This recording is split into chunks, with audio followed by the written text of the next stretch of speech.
It's a vintage set. Took me a couple of years to collect them all. Near mint.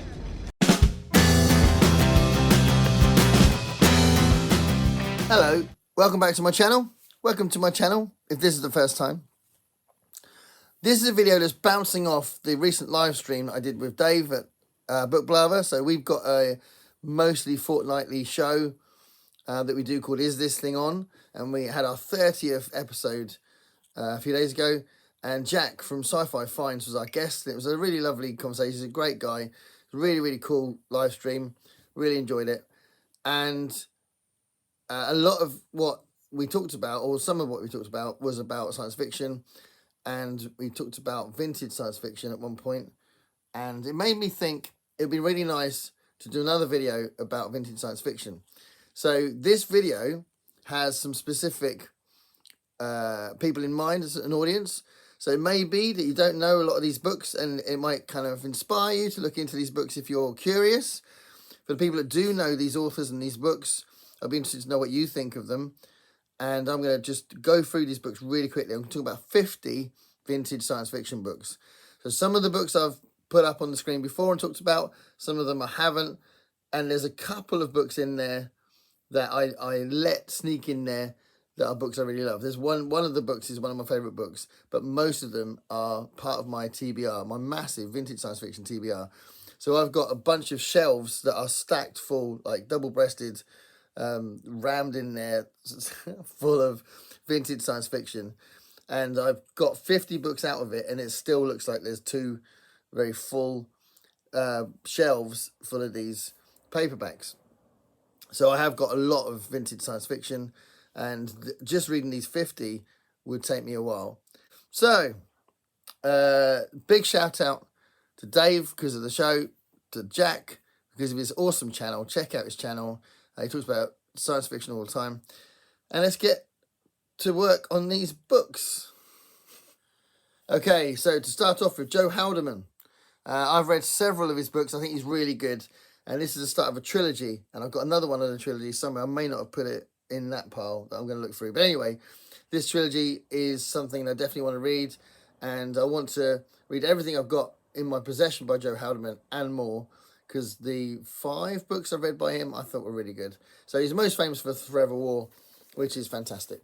Okay, Anthony Burgess, famous for Clockwork Orange, The Wanting Seed. This is like a crazy plot, and it's like a cautionary tale, and it's definitely worth looking at.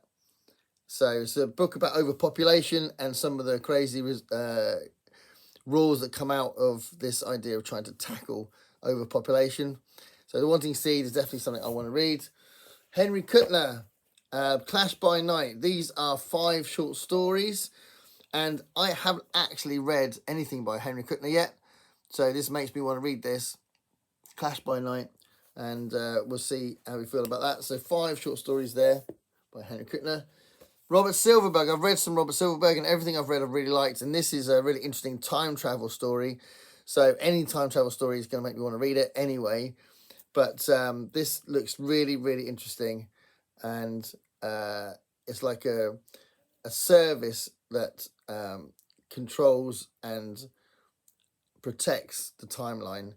And people are abusing that timeline. So, yeah, Up the Line looks really interesting. This is one I bought in London, I think, the Venetian Court, and this is clearly a computer going on trial. It does look quite funny and interesting. It's probably going to be a bit of a curiosity, but yeah, that's one that I could read. Vintage science fiction stuff, these great covers. It's awesome, isn't it? Okay, so Theodore Sturgeon is someone I've read lots of. Theodore Sturgeon, and I like the way he writes. I recently mentioned More Than Human on the channel, which disappointed me a little bit. I'm definitely more into his short stories, but this is a book I found that I hadn't seen before, Caviar. So this was a real find recently. So this was in an Oxfam shop. So Caviar, and this is a series of short stories that include one called Ghost of a Chance, which I've read before, and Marcus Wright. Hold on. Microcosmic God, which I've read before, and Bright Segment I've read before. So yeah, it wouldn't take me long to finish these, to be fair. But Caviar is a very interesting find. Dying Inside by Robert Silverberg. So this is a really horrible version of this with a big rip across the middle. But I bought it because I know how significant Dying Inside is in Robert Silverberg's catalogue. So I definitely want to read this. I like Robert Silverberg, and I ought to read Dying Inside. So that's one that I've got despite the state of the cover. A. Van Voigt, I don't actually recall reading anything substantial by him. So I may have read a story by him when I was younger. But this one, and if there's another, I think there's another one of his coming up at some point. Definitely want to read More Than Superhuman and any other Van Voigt books I have. Alan Dean Foster, Midworld. Definitely want to read this, and I've got tons of Alan Dean Foster to read. So very famous for the Star Trek log books and the novelizations. He's done tons and tons of novelizations, but he's also the author of one of the first books I read, Splinter of the Mind's Eye, which is a Star Wars book. But Midworld looks really interesting, so definitely want to read that. This is one I saw on BookTube and I instantly got it because it just looked really intriguing. It's a time travel story based around Abraham Lincoln, and it's called The Lincoln Hunters by Wilson Tucker. So I want to go in quite blind, so I might have just described the plot wrong, and that's just one of those things because I've deliberately let myself forget what the plot is because I want to read it as blind as I can. So The Lincoln Hunters there with a really interesting cover. This is one that is the part of a series. It's actually the 5th book in a series of books, but I wanted to show it because I have got a few Brian Staplefords that were given to me by Dave Brzezinski. So I definitely really appreciate the boxes of books that Dave has given me in the past, and this was one of them. So I wanted to sort of show it up as something that I'd probably read once I'd read the other 4 first, but definitely have some Brian Stableford to read thanks to Dave. James Blish is another person famous for Star Trek books, but he's a very important author in general, and I have read something from him when I was younger, but I forgot what it was.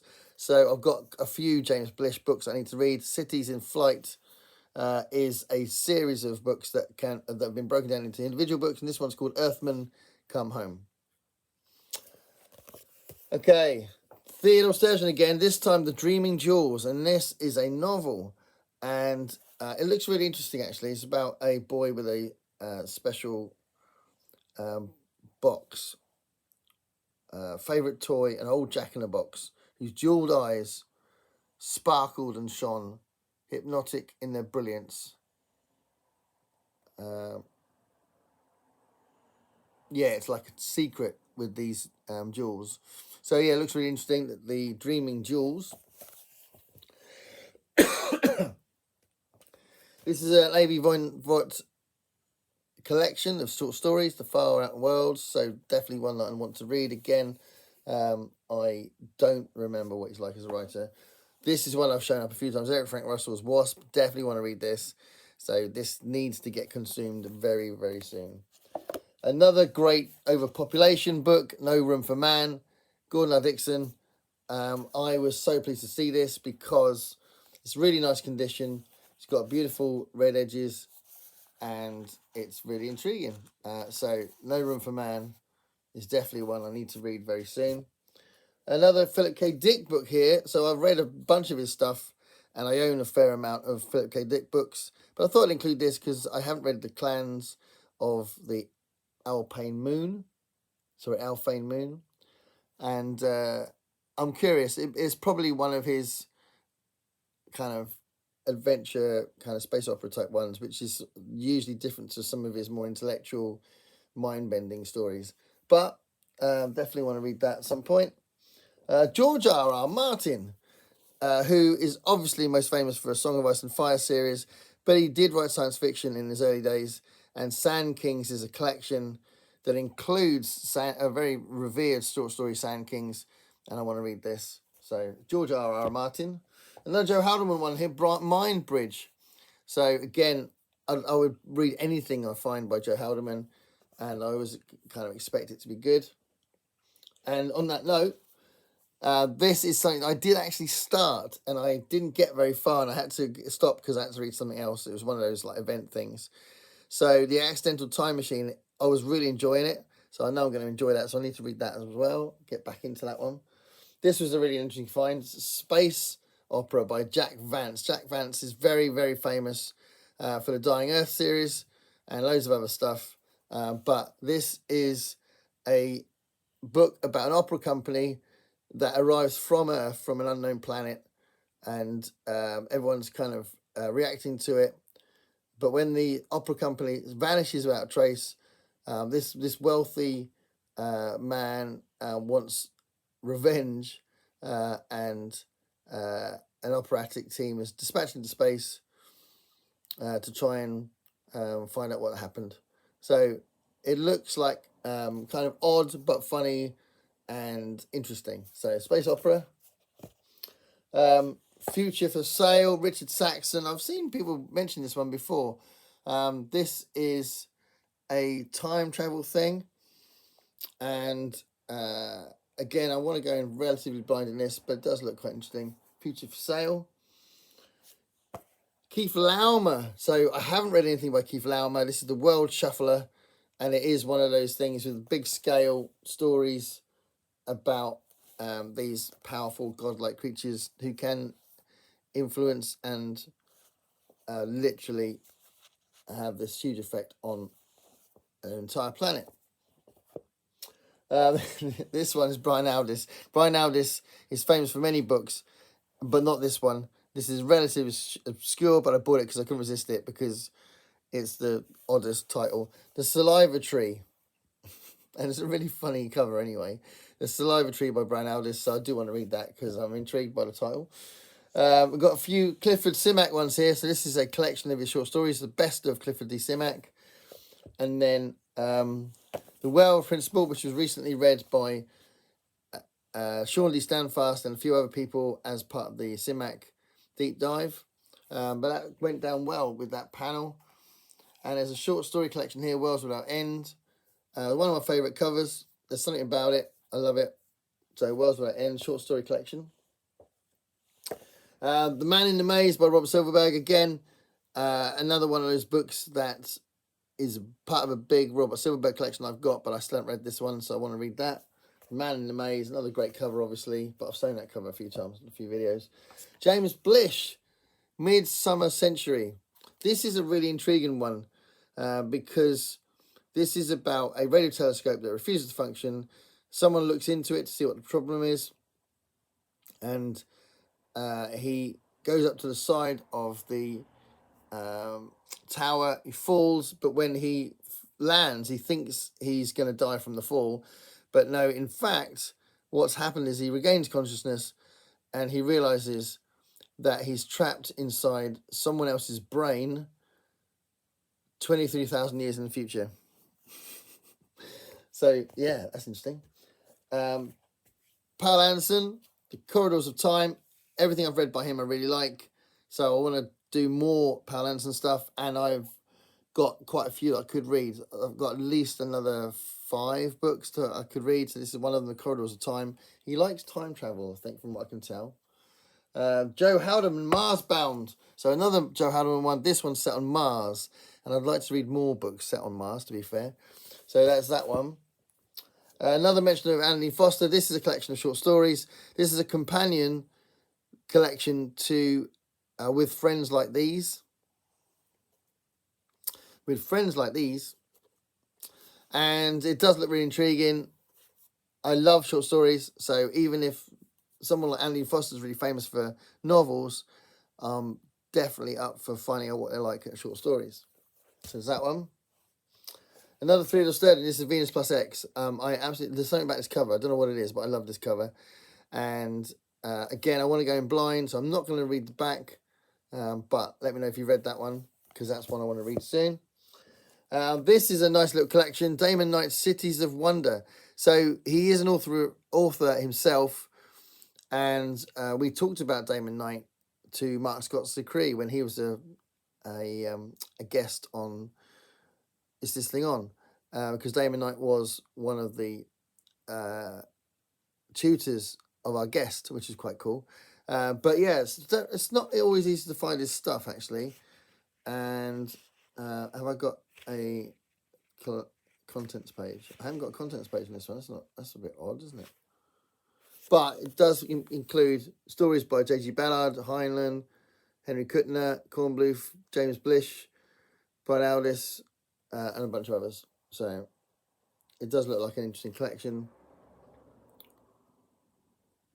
Okay. This is a really interesting one. The best rootin' tootin' shooting gunslinger in the whole damn galaxy, Mike Resnick. This was bought in America, hence the crazy price.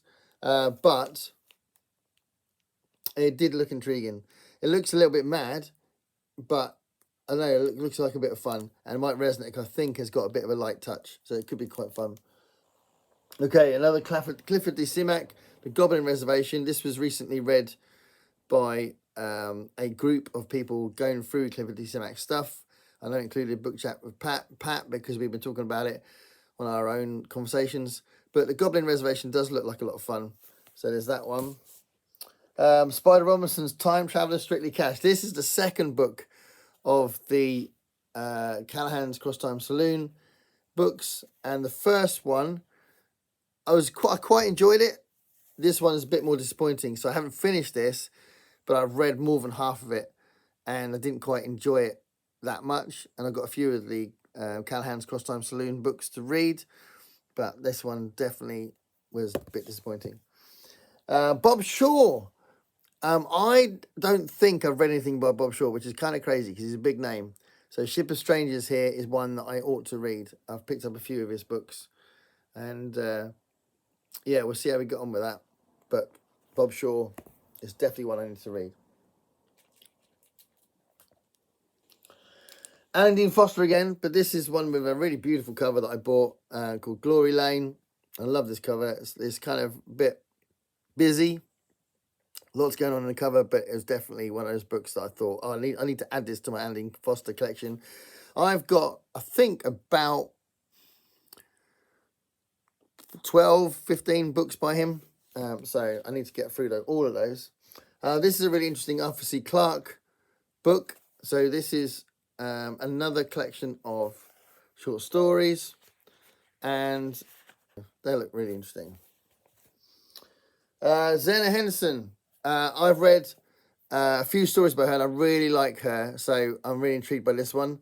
It's part of the People series, No Different Flesh. So this is definitely a book I want to read properly. It's got nice red edges again, like some of these books I've found. And I just think it's going to be a really interesting read. So definitely want to read that. Let me know if you've read anything by Zena Henderson. This has just been stuck in the pile, but it's actually one of my favourite books, one of my all-time favourite books. If you get a chance to read Mind Swap by Robert Sheckley, it's completely mad, very funny, and very fast-paced, light, bit of fun. It's really, really good. So I love it. Absolutely love Mind Swap. And another Clifford D. Simak book here, The Night of Poodley, and I just love the cover. I think it's a really, really cool cover. This is one I need to read. Earthworks by Brian Aldiss. This is a really important book, and I really should read this. So I haven't read this yet. I've read other things by Brian Aldiss, but I haven't read this one. So Earthworks is an important one. Again, I haven't read anything by Greg Bear, and Blood Music is a really important and revered book. So I need to read Blood Music. I know a little bit about the plot, and I think I might find it quite intriguing and might enjoy that. But yeah, Greg Bear. I'd like to read something by him so I get a sense of his style as well. Okay, so we're getting towards the end now. This was a book I found by John Christopher, and I was amazed because I'd never seen it before, and it's a proper vintage one, A Scent of White Poppies. It looks really, really good. So, yeah, little tiny book here. This is another End of the World book. So he wrote Death of the Grass, which is a fantastic book, but this has got a similar kind of plot. So he might be one of those people that's regurgitated his own plots. Logan's World. So I've got Logan's Run. I absolutely love Logan's Run. This was a very special gift because my wife found out I really, really wanted the Logan books. Still need Logan Search, but I need to read this because I'm very excited that I've got it. So how about you actually read it? A couple of Strugatsky books. So Arkady and Boris Strugatsky, very, very important science fiction writers. And their most revered book is Roadside Picnic, which is a fantastic book. It's a very slow-paced, eerie kind of book, but it's absolutely brilliant, I think. So this is The Snail on the Slope, and this one is Monday Starts on Saturday, which I've almost read a few times. I've always picked it up and then put it down, pick something else up. But Strugatsky Brothers are really interesting, so those are books I need to get to. Then one last one, Time of Changes, a Robert Silverberg one. So I just wanted to end with a few SF Masterworks books. I've got others. And like I said, I could have done this forever. But Robert Silverberg's Time for Changes, The Time of Changes, looks really intriguing. So there we are. So 50 books. Let me know if you have any encounters with those authors or with those books. These are all books that are on my TBR. There's, like I said before, there's 2 other bookshelves of this kind of thing on there that are in my TBR, as well as other books that are in my loft. I do love having science fiction that I can pick up and read. So yeah, who knows what I can get through in the next few months. I want to try and get through as many of those as I can. And these will definitely be one of the focuses. All those books will be a focus for Rocket Summer as well, when we do that in July. So there we are. Thanks for watching, everybody. Stay curious.